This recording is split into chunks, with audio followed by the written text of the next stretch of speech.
Aquest que estem veient és el portal de Sant Mateu.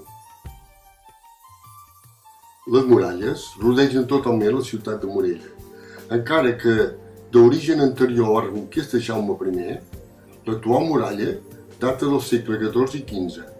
Són en total uns 2 quilòmetres de muralla, franquejades per 7 portes i 10 torres.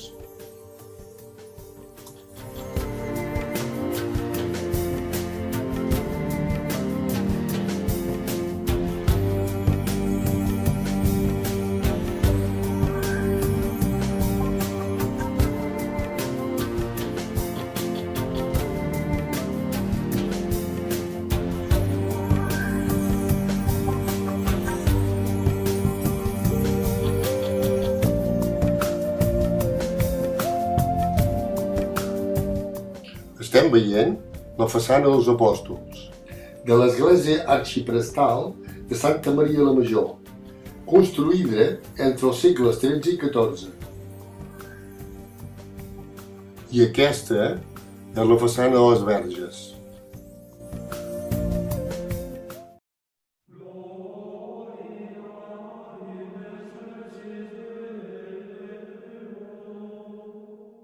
L'escala està construïda en pedra labrada i policromada. Va ser realitzada per 2 escultors, un de Morella, Antonio Sancho, i l'altre italià, Josep Belli, als voltants del 1470.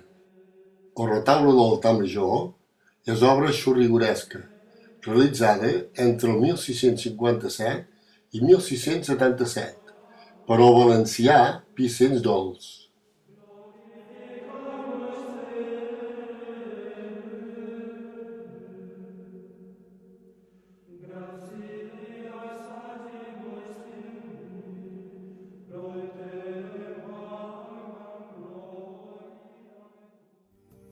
Aquí veiem el convent i l'església gòtica de Sant Francesc. És del segle XIV. Per la mateixa entrada al convent s'accedeix a dalt al castell. Ens trobem a dins de l'església gòtica del convent. Data del segle XIV.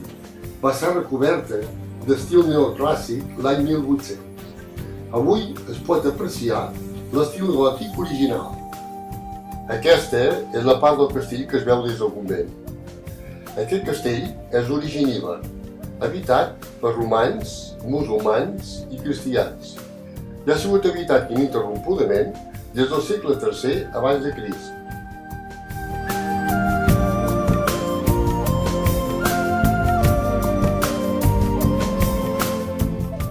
Ens trobem a la plaça d'armes del castell, en el qual hi podem veure un pou, i al costat les dependències de la guarnició.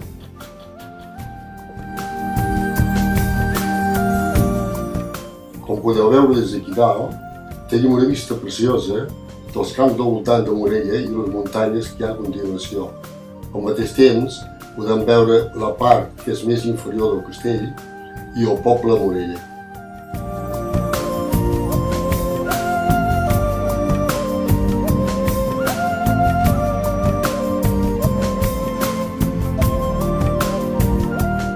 Aquesta edificació que veiem aquí baix al fons és el convent de Sant Francesc.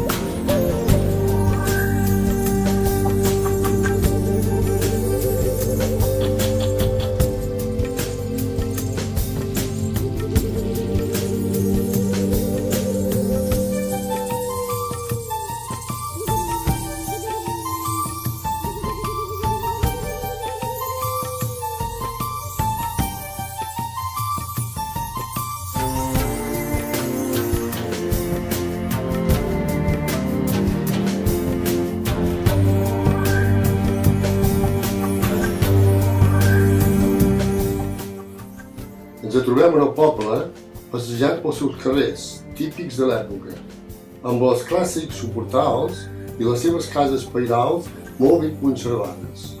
Aquests carrers s'haurien de veure a les seves festes patronals. Ha de ser un bullit de color i de gent.